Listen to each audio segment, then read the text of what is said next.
family's youngest son is missing. We were still hopeful that we would find Peter. We knew Peter would have contacted us. The shadowy worlds of witchcraft and evil converge in New Orleans. Somewhere along the line, witchcraft and Satanism got married together. I told her that I needed to speak with her about the disappearance of Peter Weber. A mystery that leads investigators into Louisiana swampland. We came back here one day and it was just death. Was it rage or ritual? I remember standing there and thinking to myself, this is not happening. I know this is not happening.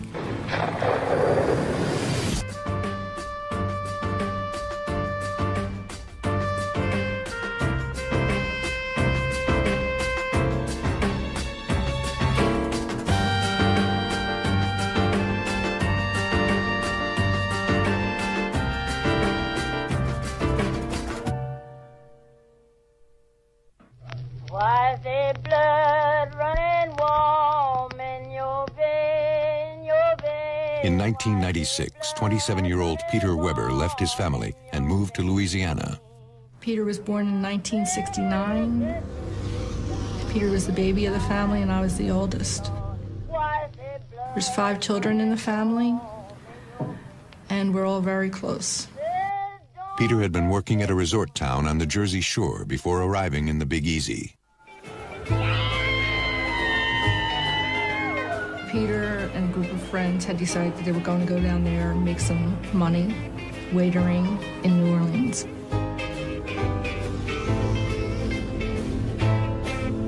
New Orleans is a tourist town. It draws a certain segment of people we've had people who would actually come down from Mardi Gras, and 2 weeks later, they'd still be wandering the streets. People tend to use the term lose their mind when they come down here. Once Peter got to New Orleans, he didn't have a place to stay, so he basically started out staying at hostels for a few weeks.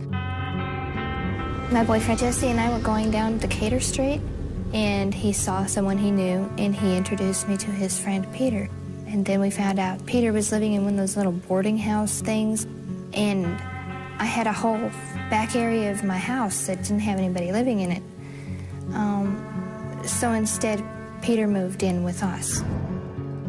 Jesse Lee and Peter had worked together in a restaurant in New Jersey 2 years earlier.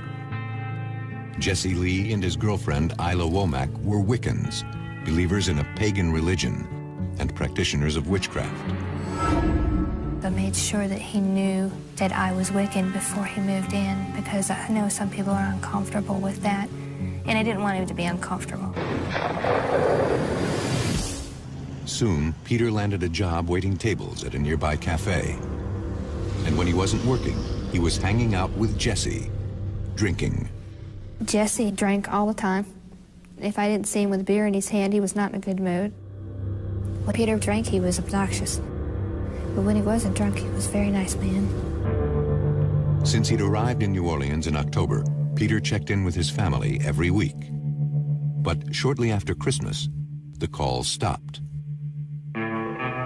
3 weeks passed with no word from Peter. This was unlike Peter not to have called home, let us know where he was going. Helen Spence was worried.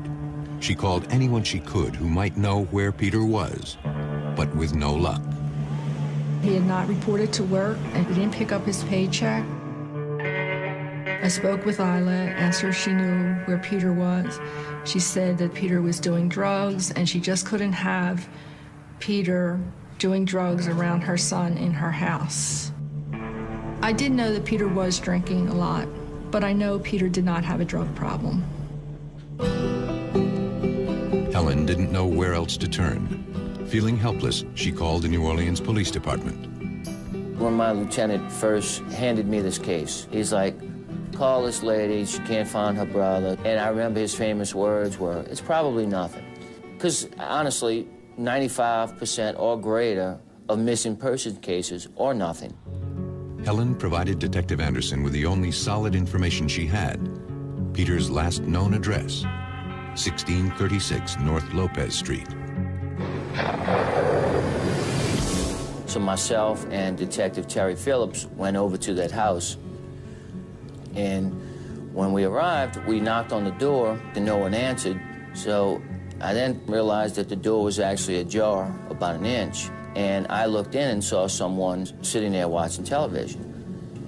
So I pushed open the door and I said, "Hello," and I introduced myself, "Police, can I talk to you?" The man sitting in the chair was Peter's roommate, Jesse Lee.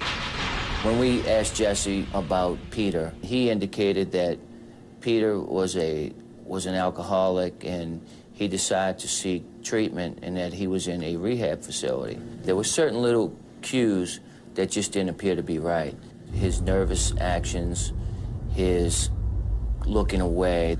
Detective Anderson glanced around the dark room and saw a small boy. He asked if anyone else lived there.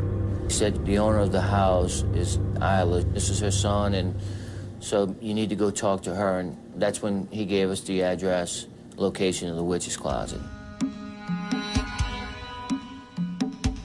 Anderson made his way through the narrow streets of the French Quarter to find Isla. Soon, he was immersed in the shadowy world of the occult. It's a little smaller place, and on the walls were just jars and jars of herbs and crow's feet and all these different things that I guess people put in witch's brew. She wore very pale makeup and very dark eyeliner, long, straight hair, real pale skin. When we interviewed Isla, we stepped to a rear area, a little courtyard area inside the witch's closet. And at that point, I asked her questions as to when's the last time she saw Peter Weber. Did Peter say where he was going? I told him that as far as I knew that Peter had gone to a drug treatment center, that other than that I did not know. Jesse and Isla hadn't given Anderson much to go on. He reported all he knew to the family and then started making phone calls. I did contact the jails to see if they had any persons locked up, the hospitals, if they had any people who may have sustained brain or head trauma that just may not remember who they are. At the same time, a panicked Helen called rehab facilities all over Louisiana. This was a 24-hour day, 7 days a week, trying to find Peter. Once we had exhausted calling all the area rehab centers, and we kind of felt that, you know what, Peter's not in a rehab. I think at one point she was very frustrated with me because of the answers that we were given. I knew something was amiss. We just could not put our hand on what it was. The family was desperate for answers. In March, Peter's brother Robert flew to New Orleans to do whatever he could to help with the investigation. He spoke with Detective Kevin Anderson. He put up flyers that we had made, and he went out to the Lopez Street address and spoke with Isla. But Robert Weber learned nothing new. I told Robert that Peter had gone in for drug treatment and that he had gone, I didn't know where. This was tearing my family up. We wanted to know that he was safe. It had been 2 months since anyone had heard from Peter Weber. Detective Anderson knew that time was running out.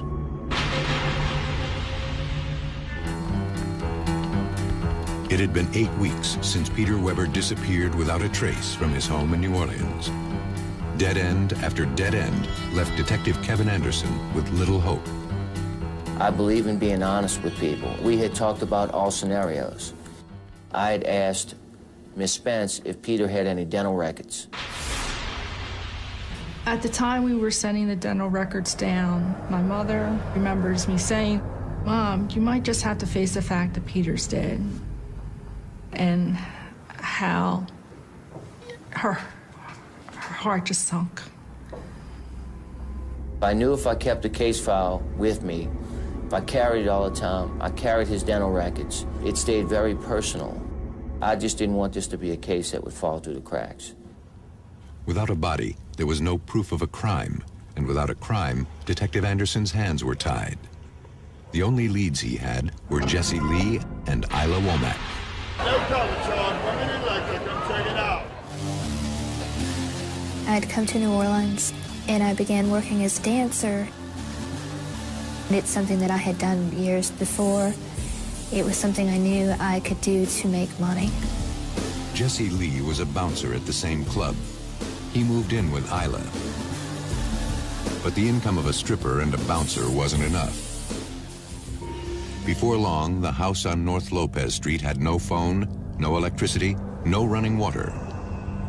And with Isla's young son in the house, it was becoming a crisis. It wasn't very good there. It was horrible. I used to scavenge the fridge because I was always hungry.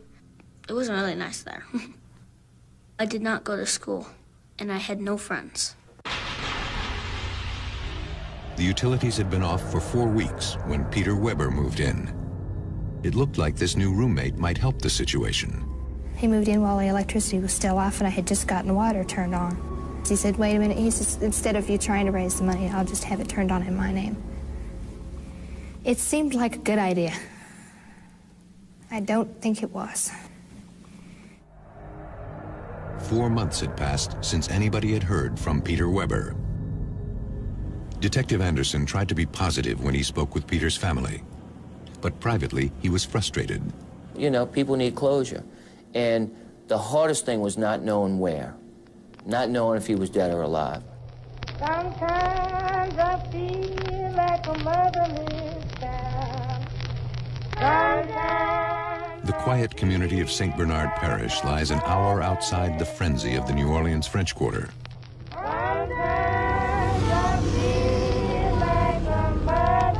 It's basically the end of the world. It's a small, family-oriented parish. A lot of people who were born there stay there. It's basically a fishing community. There's a lot of bayous, swampy area.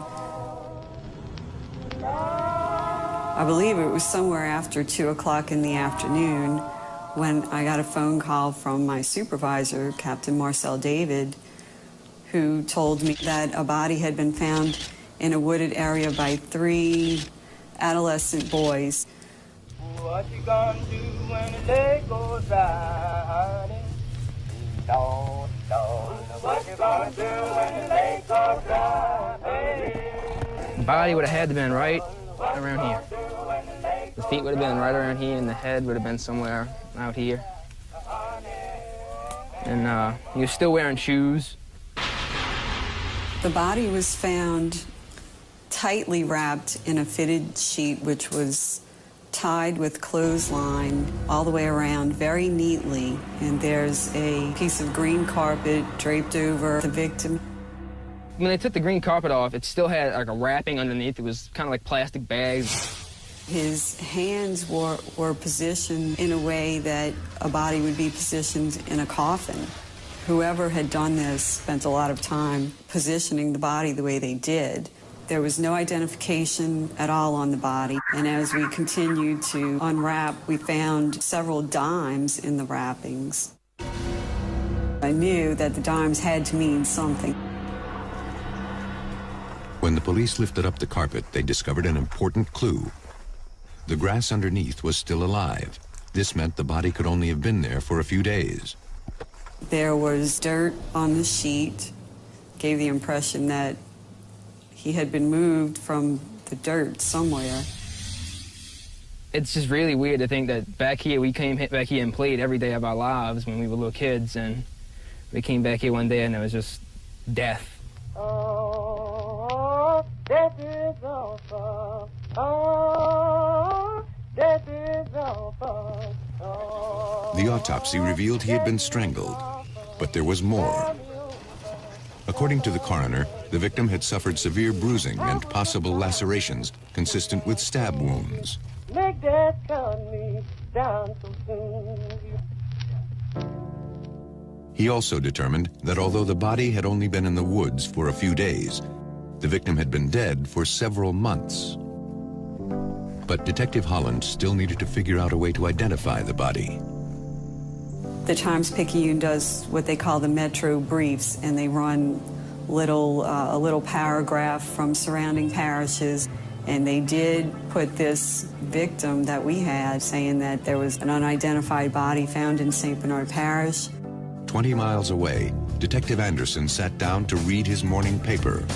So I'm reading the paper, and it says an unidentified male was found in a wooded area. So I contacted the coroner's office, and I said, I have these dental records. I don't know if it's him. And when he called me back, about 3 hours later, he had an excitement in his voice. And he goes, "You're not gonna believe it, dental records match." Detective Anderson's missing persons case was now Detective Holland's homicide.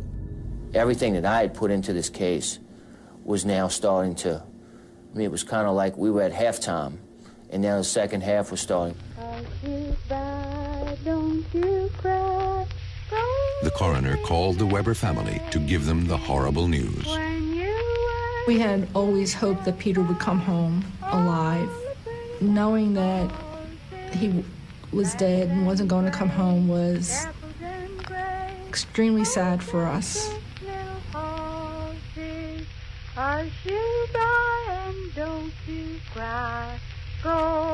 The St. Bernard Parish Detectives Department said, we're going to find who killed Peter.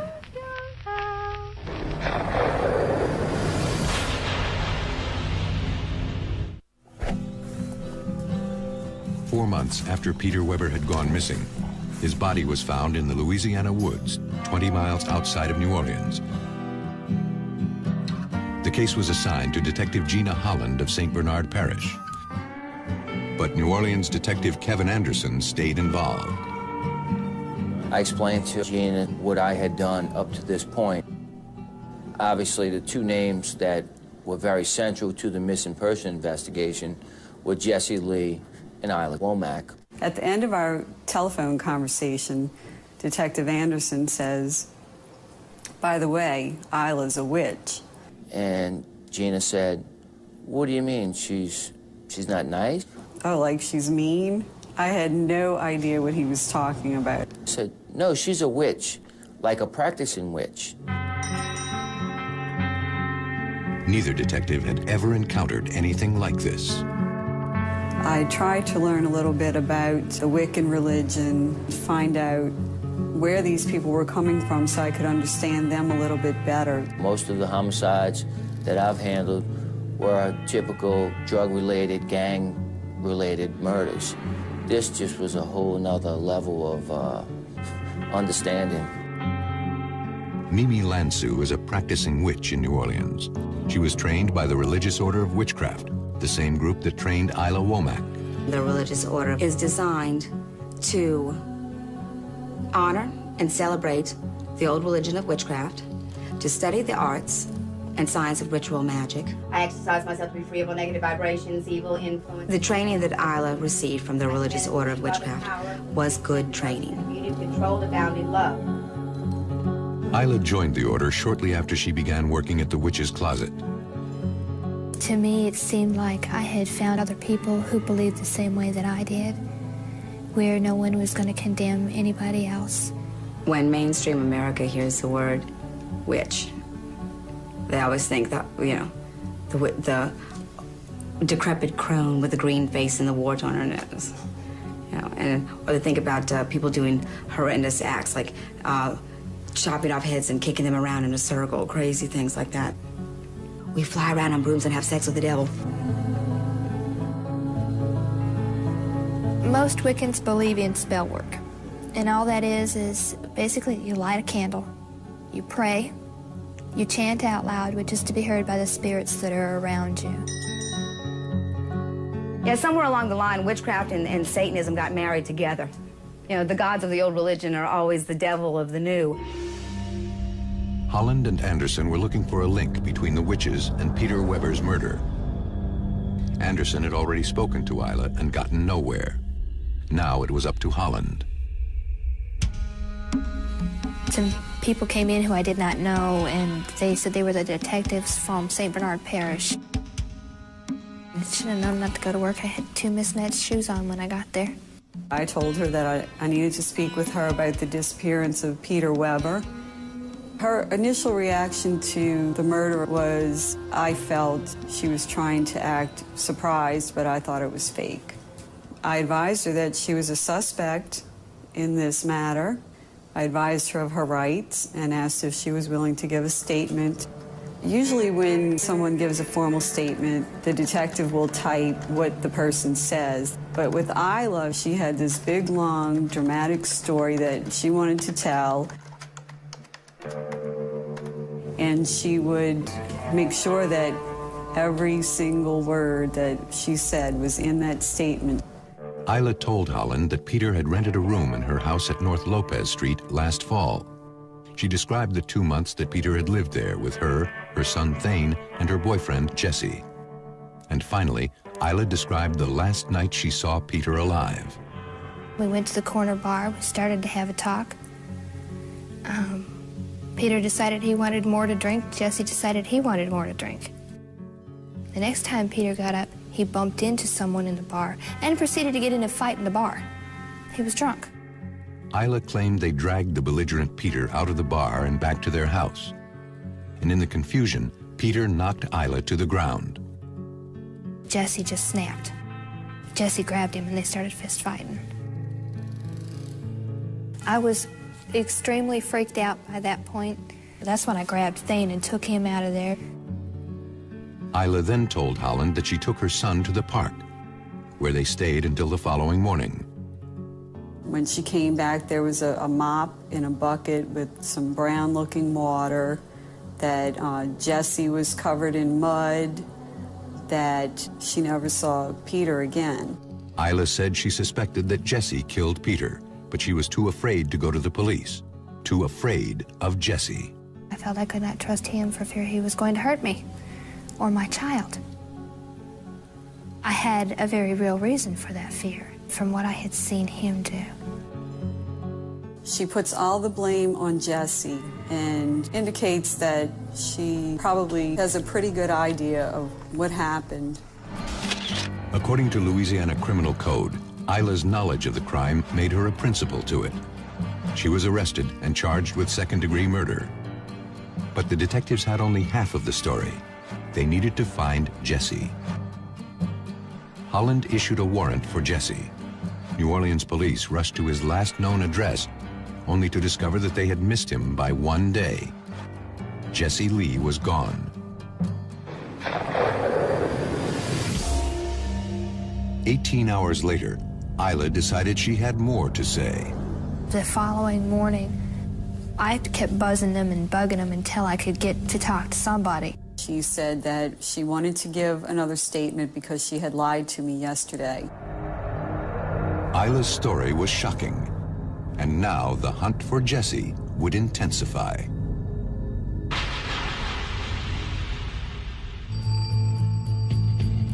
Even though Isla Womack claimed she didn't see her boyfriend Jesse Lee kill Peter Weber, she blamed him for the murder. 1 day later, she changed her story. This time, she says she saw the whole thing.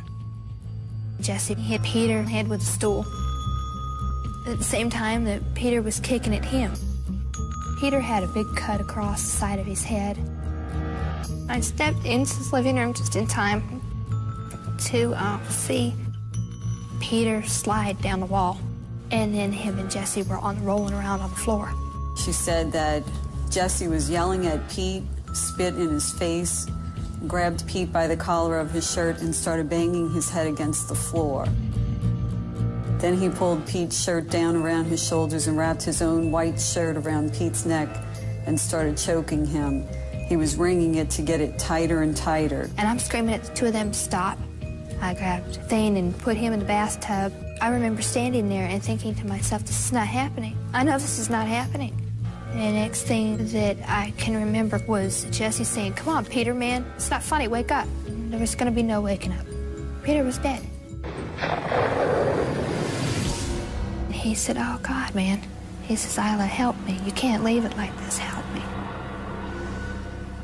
I had folded the sheet over the top, and I wrapped it with the cord that used to be our clothesline outside around the bottom and around the top of it. That I had the idea for putting Peter underneath the house. Our intention was to eventually move Peter to put him into one of the older cemeteries so that he would be buried on hallowed ground. But Detective Holland didn't buy it. I think she still attempts to leave her own involvement to a minimum. Isla and Jesse lived with Peter's body buried under the house for nearly 4 months. Jesse was having horrible nightmares. He would wake up in the middle of the night screaming. He would tell me that he was dreaming that Peter had turned into a werewolf and was coming out from underneath the house after him. It became where neither one of us felt we could trust the other. I was afraid of him. Months after Peter's murder, Isla and Jesse received an eviction notice for non-payment of rent. They panicked. They were getting evicted. The body would be discovered, and it would immediately point back to them. We moved Peter's body, intending to take it to a cemetery in St. Bernard. So we were driving around with a body in the back of the truck. They drove around for hours in the middle of the night until they came to a small section of woods in rural St. Bernard Parish. We pulled down to the little dirt road, through the little wooded area, pulled off to the side. I said, okay, this is the road, this is where we're gonna drop him at.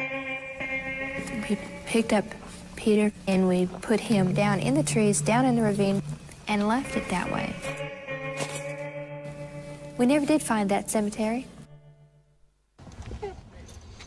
Isla confirmed what detectives had suspected all along. Peter Weber's body may have been dumped in St. Bernard Parish, but he had been murdered on North Lopez Street. It was there that detectives Holland and Anderson would look for evidence. We went and found the shallow grave under the house, the clothesline, the other trace evidence. Plastic garbage bags, some carpet fibers, which were green, the same color as the carpet that had been used to cover Peter Weber. There were some blood samples taken from inside of the house. There were also some dirt specimens were compared to the samples of dirt that were taken from the bottom of the victim's shoes. But the detectives found something else, something they had seen before. Dimes. When Peter Weber was found, in his pants pocket were dimes. And there were also dimes in the shallow grave under the house. I found that it was possible that the dimes were used as symbolic for silver, and silver would be used to ward off evil. And the newspapers reported strange behavior at 1636 North Lopez that night. The neighbors in the wee hours of the morning saw Jesse and Isla sitting face to face in the backyard with a white candle between the two of them. They could be praying for his soul to move on. They could be praying for him to be at peace. They could be praying that they don't get caught. The detectives had to ask themselves if there was something more sinister to this crime than they had suspected. My gut was there was possibly a ritualistic type aspect to this homicide. But you can't take gut feelings to criminal court. 30 hours after issuing a warrant for Jesse Lee, the detectives get a tip. An acquaintance says Jesse was staying at a house in Fort Walton Beach, Florida. Detective Holland immediately sent out a teletype to the local police. 2.5 hours later, the authorities surrounded the house. Jesse Lee surrendered quietly and was brought in for questioning. I'm going to read you your Miranda warning. I want you to listen very carefully to this. You have the right to remain silent. Do you understand that? Yes. Having these rights in mind, do you wish to talk to me now? I think the best thing I could do would be to have the lawyer here and talk to the lawyer and figure out what the hell's going on before anything happens. I will get back to New Orleans and take care of this. In just a few short hours, detectives in New Orleans would hear what Jesse Lee had to say.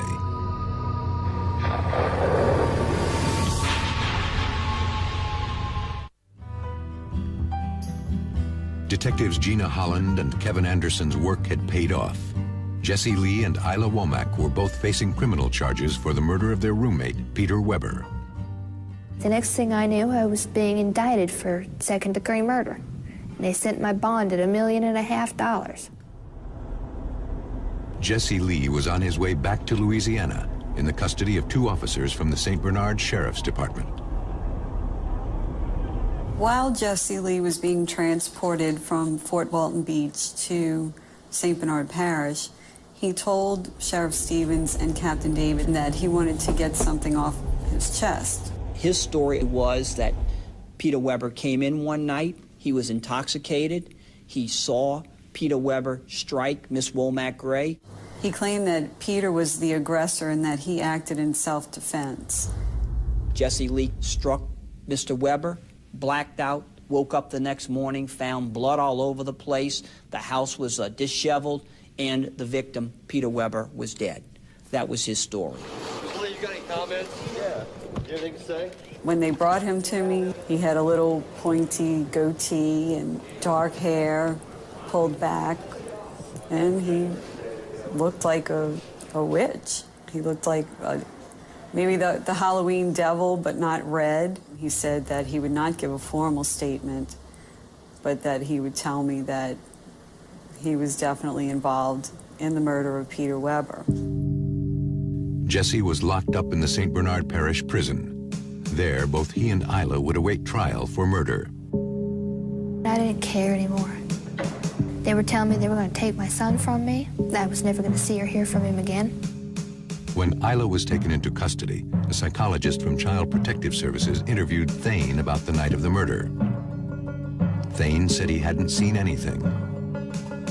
He was sent to live with friends until the authorities could get in touch with his father, who lived out of state. I vaguely remember the phone call by Child Protective Services saying, "Have you heard about your wife? She had been involved with a murder, that she was in custody, and that my son was staying with some people she had been staying with at the time, and that they needed to get someone to, take custody of him." Once Thane was with his father, Detective Holland followed up herself to be sure that Thane had not witnessed anything. I said, I've asked him a couple of times if he remembered anything about it, if he was there or anything like that, and he had denied it. He said no. It appeared that the 6-year-old couldn't offer any details about the night of the murder. The witch murder was front-page news. This case was strange, even by New Orleans standards. The media was really harping on the witchcraft aspect of this case. At the time, they called it the witch trial. This was the way that media got the attention of the readers. Superstition and fear hovered over the case, and prosecutor Kevin Gilley was seeing it firsthand. Religion is one of the things that is very entrenched in the city of New Orleans, and people are very much aware that voodoo and some of the occult things are also part of that city. There was some talk in the DA's office that persons did not want to necessarily take this case because it did involve witchcraft. Jesse Lee's trial was first. The state began by presenting the powerful evidence they had gathered against Lee. There were knives found under the house that were used possibly to cut, lacerate, or maybe even stab Peter Weber. Testimony in the autopsy showed the way Jesse alleged to have committed this crime. Jesse Lee overpowered the victim, forced him to the ground, beat him, and then strangled him. There was the physical evidence with the carpet in terms of how he had wrapped Peter Weber in a sheet. He was buried under the house where Mr. Weber, Mr. Lee, and Miss Womack Gray resided. There were soil samples that were taken from the shoes of Peter Weber that matched the soil under the house. There was evidence to show that it was moved from under that house out to an abandoned lot in St. Bernard Parish. But Jesse Lee's own words to police proved to be the most damaging. Jesse Lee made a statement to the police officers during his transporting back from Fort Walton that he in fact did commit this crime. But in the courtroom, there was a noticeable absence. Neither the defense nor the prosecution made any mention of witchcraft. Judge Cannizzaro wanted to make sure that Jesse was prosecuted for his crime, not persecuted for his religion. But that didn't stop the occult from becoming a presence outside the courtroom. There was a lot of support from the witch community. They kept showing up dressing like witches, and they were bringing attention to themselves. Not too far from us, there was a female who was performing some type of ritual, and we found out later that she was attempting to put a hex on the jury or to try and get the jury to come back not guilty. The jury returned in record time, just 15 minutes. Jesse Lee was found guilty and sentenced to life in prison without parole. Isla's trial was just weeks away, and the prosecution was nervous about getting a conviction. They feared the jury would see her as a victim, frightened of Jesse's wrath. I agreed to represent Isla Womack on a pro bono basis. My theory of the case was that the state didn't have enough evidence. All prosecutors had was Isla's admission that she helped move Peter's body. The statements alone would not have been enough to prove that Isla had committed this crime. Our concern with Isla's trial was that Isla could possibly get away with murder. Then, Detective Holland got a break she never expected. I get a frantic phone call from Patrick Womack, who's very excited, and tells me that something triggered Thane today. It was extremely surreal to be standing there listening to this 7-year-old boy tell you a scene that you're accustomed to seeing in movies.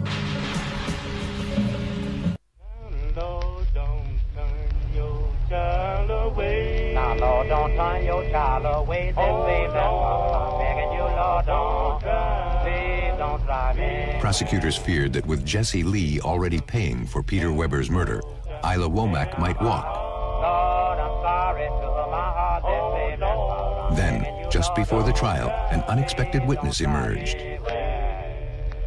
This had been a little while, and I went to ask him. I just asked him, hey, Thane, do you remember anything about the night that Peter Weber died? And he looked at me and said, yeah, he broke my chair. Isla's young son suddenly remembered something.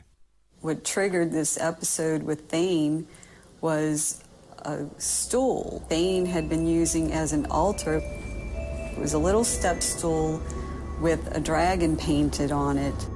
I found it broken after the murder. He talked about the blood on the floor. And finally, my current wife, who is an artist, picked up a pencil and said, okay, draw it for me. His father watched intently as Thane drew a layout of the house. He made a mark showing exactly where the fight between Jesse and Peter took place. I received the drawing in the mail from Patrick Womack. I believe this child, Thane, was a witness to this entire incident. The detectives brought Thane back to New Orleans so that he could tell them what he remembered about that night. We were in a meeting room at the New Orleans District Attorney's office. Thane was telling us that he saw Jesse hit his babysitter with his stool. He saw his mother ran past him and grabbed the knife. He heard Peter Weber say, no, Isla, no, don't. No, Isla, no. No, Isla. No.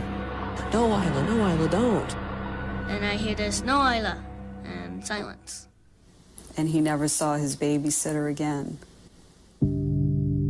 Prosecutor Kevin Gilley knew that Thane's testimony would devastate the defense and arranged for Thane, even though he was only 7, to be called as a witness.